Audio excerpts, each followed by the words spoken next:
Kementerian Energi dan Sumber Daya Mineral memastikan Indonesia akan menjadi pionir dalam pembangunan ekosistem baterai kendaraan listrik yang terintegrasi dari hulu hingga hilir. Iya, Menteri Energi dan Sumber Daya Mineral Bahlil Lahadalia menyebutkan saat ini pemerintah menargetkan pembangunan pembangkit listrik tenaga surya atau PLTS dengan kapasitas 100 gigawatt yang akan menjadi pasar besar bagi industri baterai dalam negeri. Selain itu, Indonesia diyakini sebagai negara pertama yang membangun ekosistem baterai mobil yang terintegrasi dan selesai pada tahun 2027 mendatang.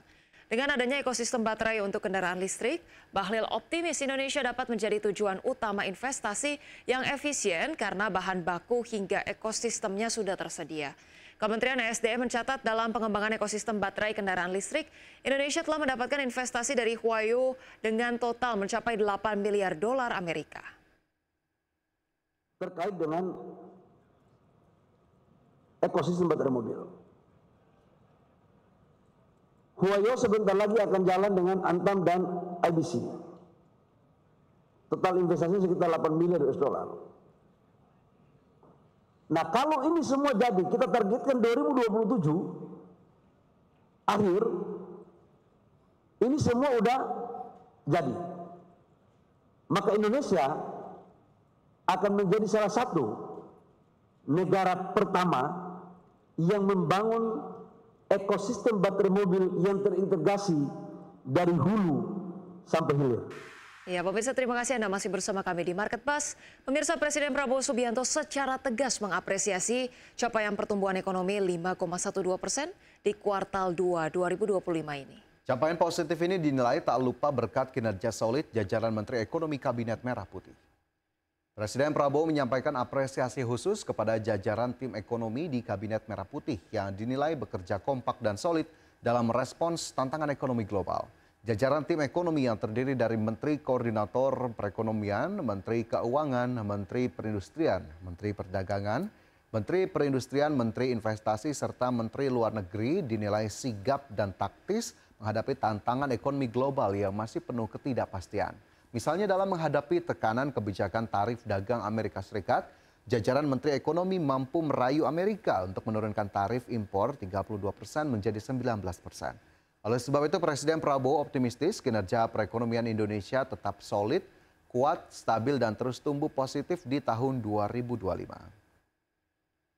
Ketidakpastian yang ditimbulkan oleh tarif yang dipasang oleh Amerika Serikat.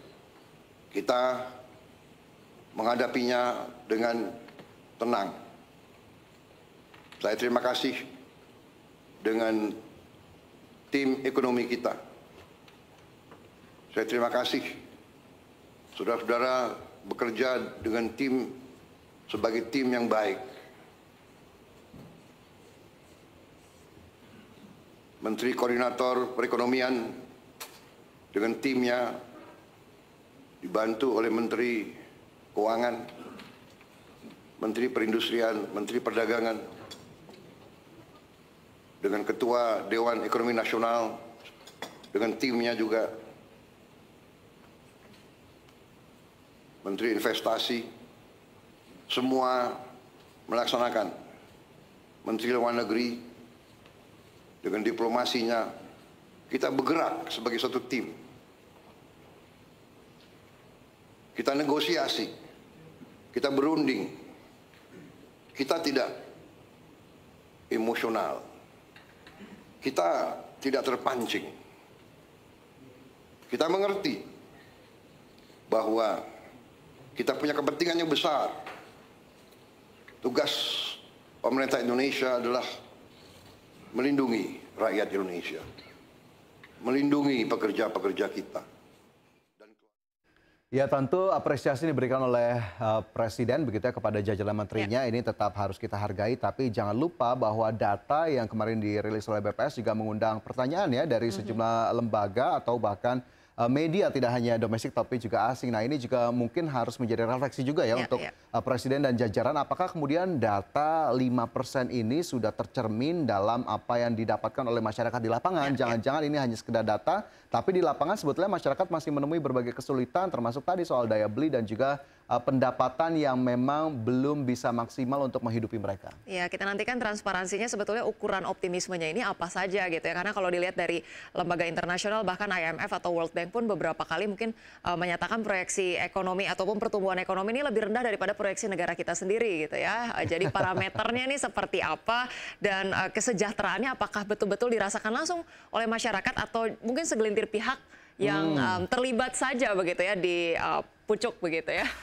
Pemirsa, terima kasih Anda masih bersama kami dan sebelum kita lanjutkan talk show pada pagi hari ini kita akan melihat terlebih dahulu bagaimana posisi IHSG yang baru saja dibuka begitu ya perdagangannya pada pagi hari ini. Sejauh ini IHSG menguat 0,9% ke 7.571. Kemudian sejumlah saham yang menjadi top gainers diantaranya ada Aman Mineral, kemudian ada Koin, Sola, CDIA, Wifi, MDKA, FOTR, WIRG, kemudian saham-saham yang jadi top losers datang dari UNIQ, kemudian Film, Ikan, kemudian DOOH, saham LUCK, KLBF, dan dari sektoral di sini kita lihat pemirsa Basic Industries tampaknya memimpin penguatan ya dengan kenaikan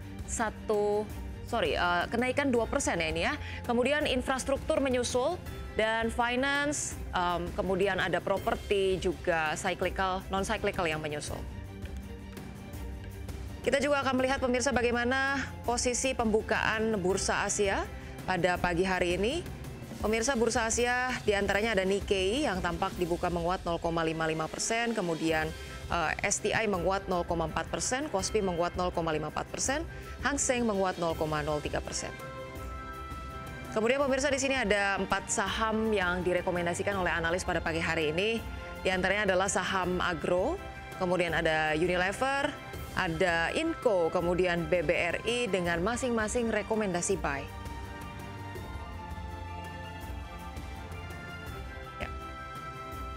Dan sebelum kita akhiri market bahas hari ini ya Caya, dan juga pemirsa kita lihat terlebih dahulu bagaimana kemudian update dari indeks harga saham gabungan di 30 menit pertama dari IHSG. Kita lihat masih bergerak di zona hijau, menguat 0,68% ke level 7.553 ya, masih cukup kuat begitu ya dari pembukaan pada pagi tadi jam 9. Ya, kemudian kalau kita lihat sejumlah jajaran top gainers di sini ada masih dari Aman Mineral, kemudian Koin, CDIA, Film, kemudian ada saham energi, FOTR, Medco, kemudian dari top losers ada Cuan, kemudian Sola, BKSL, PTR, Obren, kemudian ada Pegas, Raja Inco, dan Inet.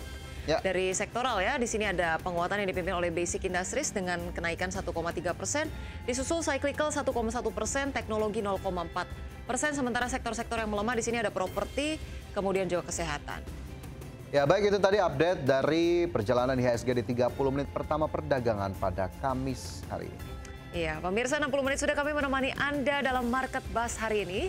Semoga pembahasan hari ini dapat menjadi referensi dan sumber informasi untuk Anda. Dan tetap perbaharui informasi Anda hanya di IDX Channel, your trustworthy and comprehensive investment reference. Dan jangan lupa saksikan IDX Precision Closing yang tayang pada pukul 12 waktu Indonesia Barat. Dan tentunya pemirsa, karena urusan masa depan harus terdepan, aku investor saham, saya Fajar Royong dan rekan saya. Dan saya Rosalincio. Pemirsa, kami pamit undur diri. Terima kasih dan sampai jumpa.